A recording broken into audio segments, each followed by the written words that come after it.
Go ahead and do the passenger side next. Remember, take a screwdriver or something, stick in there, pop up that, reach behind here and pull up on that little lever that's under here.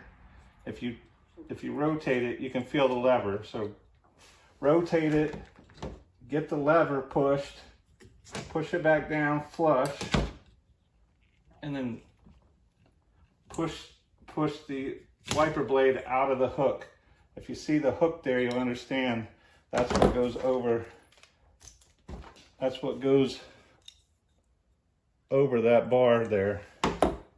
The new one will have some sort of cover, and then there it's rounded for the hook to go in there.